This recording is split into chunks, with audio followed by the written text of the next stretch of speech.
Look at you! Put the fucking camera away or I'll stick it up your asshole!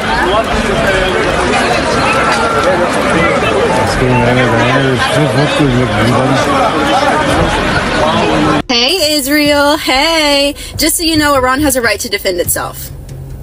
You guys illegally attacked them first. You attacked residential areas, apartment buildings, neighborhoods. You attacked those areas first.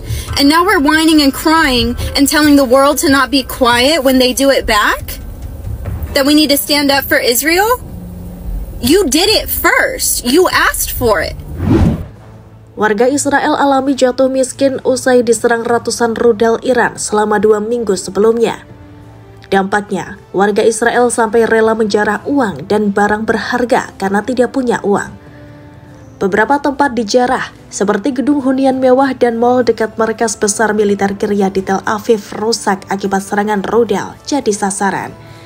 Dilansir dari harian Haaretz, informasi ini sebelumnya tidak dipublikasikan di Israel karena pihak berwenang menutup-nutupi laporan yang memuat informasi tentang lokasi dampak dengan alasan bahwa laporan tersebut dapat digunakan oleh Iran untuk mengkalibrasi rudalnya dengan lebih baik.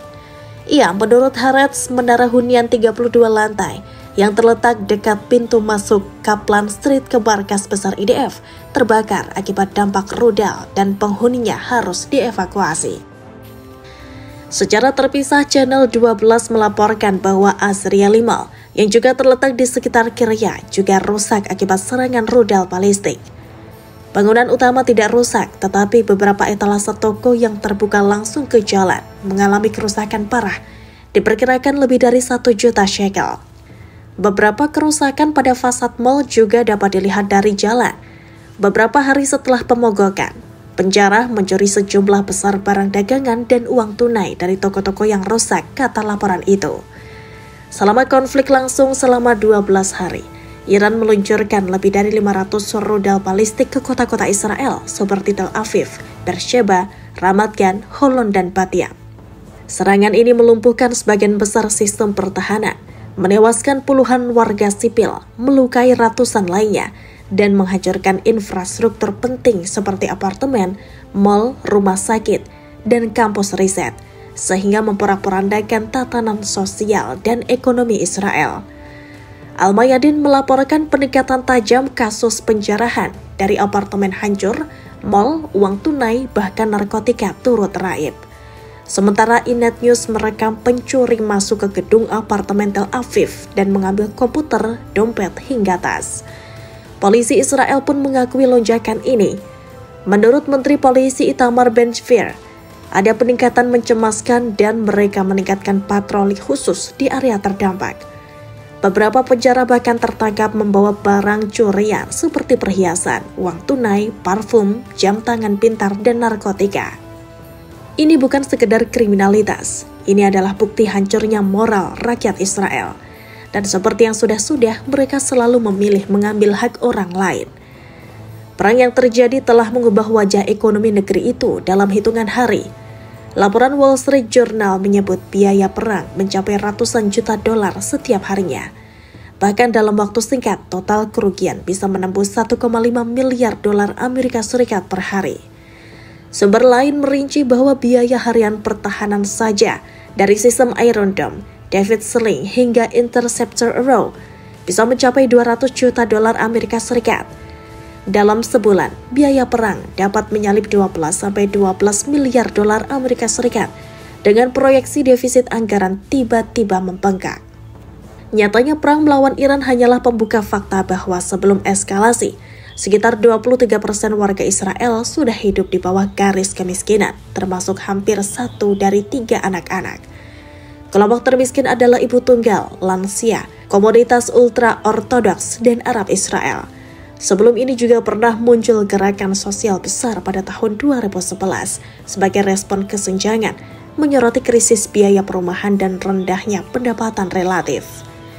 Di sisi lain, lebih dari 39.000 warga Israel ramai-ramai mengajukan tuntutan kompensasi ke otoritas pajak untuk kerugian materi yang mereka alami akibat serangan tersebut.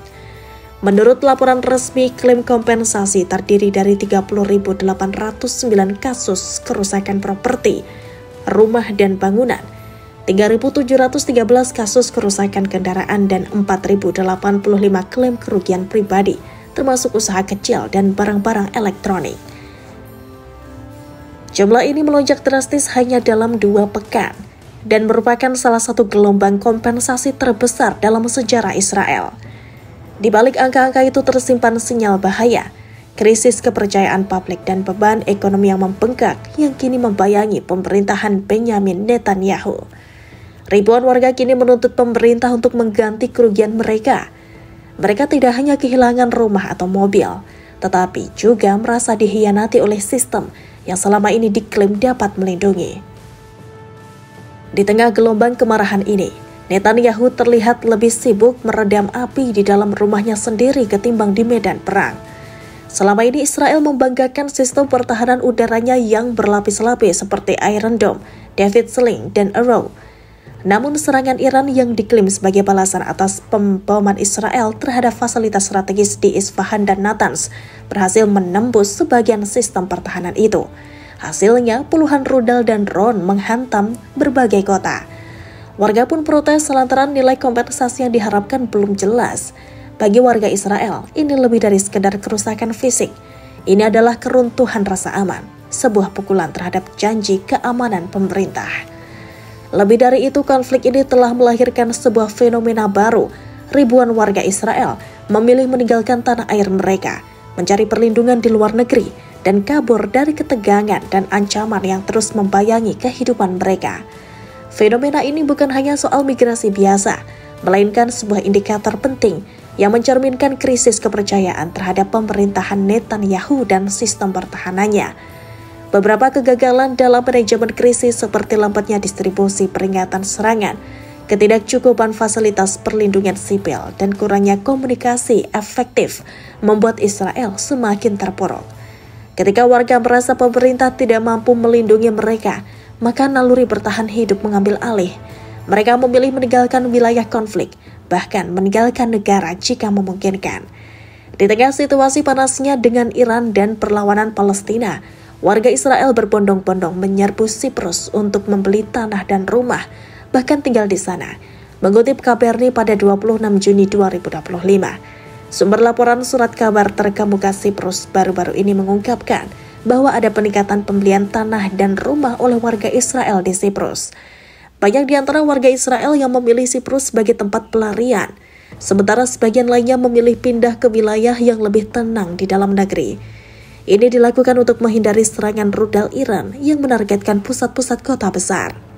Israel kini menghadapi tantangan yang sangat berat. Dominasi di kawasan pudar, terancam bangkrut dan ditinggalkan penduduknya. Pada akhirnya, bukan rakyat Palestina yang gagal mempertahankan tanahnya, tapi Israel lah yang tidak akan pernah mendapatkan apa-apa, bahkan kehilangan semua.